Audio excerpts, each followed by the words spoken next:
Before I show you how I made my bat house, I'd like to tell you a little bit about bats. They're one of the most beneficial and misunderstood animals in America.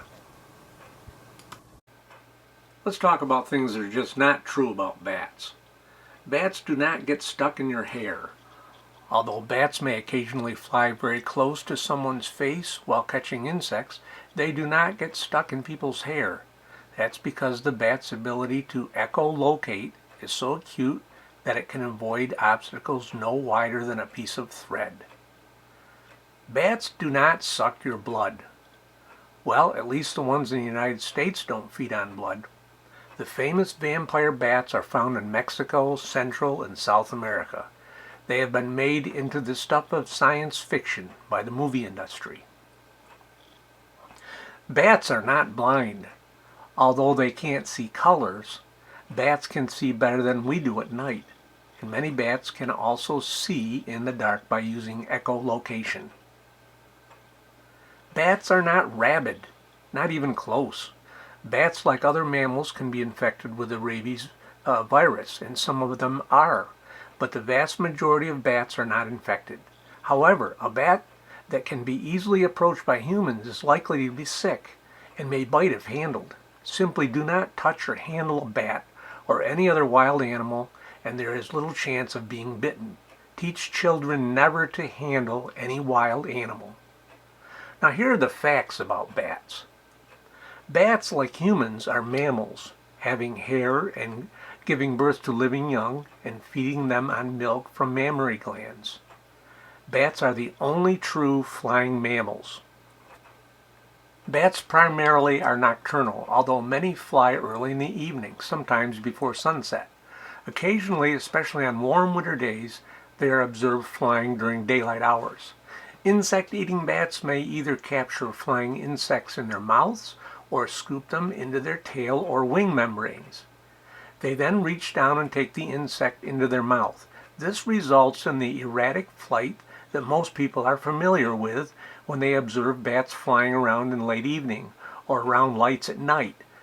Bats drink by skimming close to the surface of a body of water and gulping an occasional mouthful.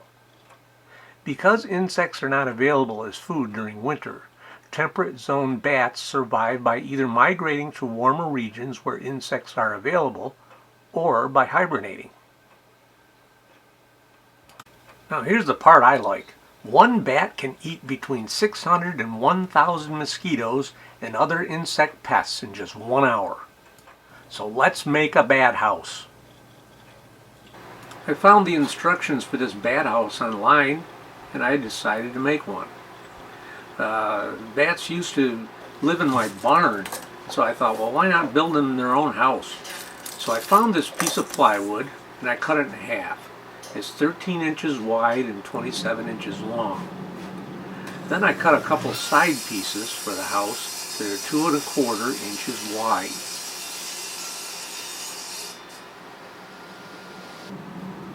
Next I set my table saw blade at 30 degrees and cut this slant in there so that the water would run off the roof as we put the thing together.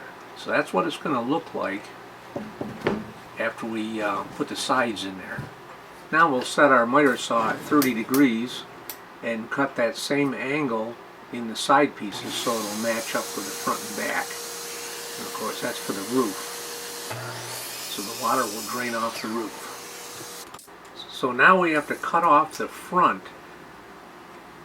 to 20 3/4 inches and the back is at 27, so that gives us about 6 inches for a place for the bats to land before they crawl up into the house. So that's where the bats will land, right there. So we've got to cut a little piece to put in here, and it measures about 1.5 inches wide because we're going to leave only a 3/4 inch slot at the bottom for the bats to crawl up in there. This small slot is all they need, and it'll keep them safe from predators.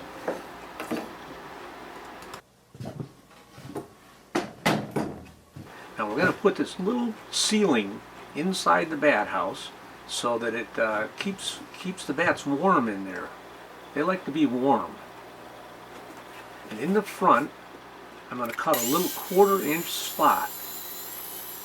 I make 2 cuts with my circular saw, and then I cut out the wood with a jigsaw. So we have a little slot in the front there, and that provides the ventilation for the bats.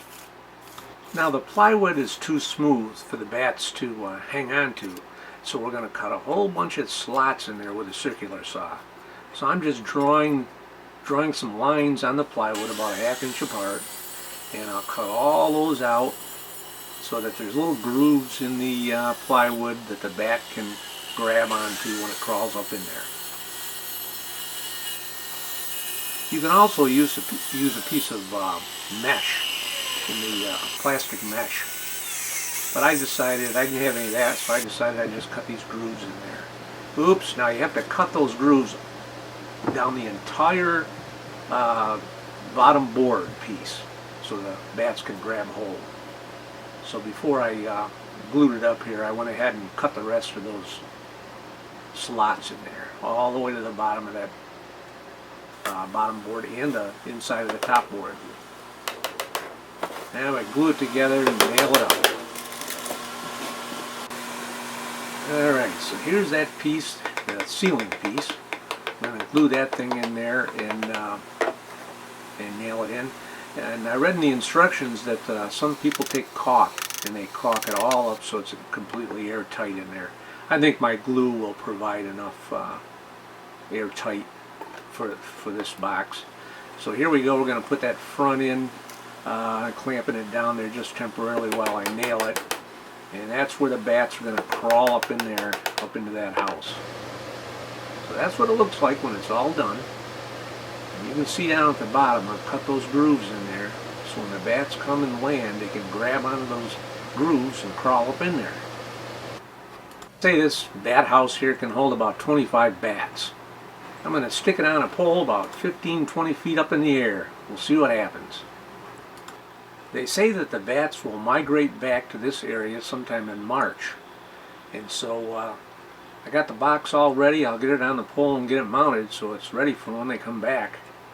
And then I'll report back to you if we get any bats up in there. I'm seeing the bat in a whole different way now. Eat those mosquitoes, Mr. Bat.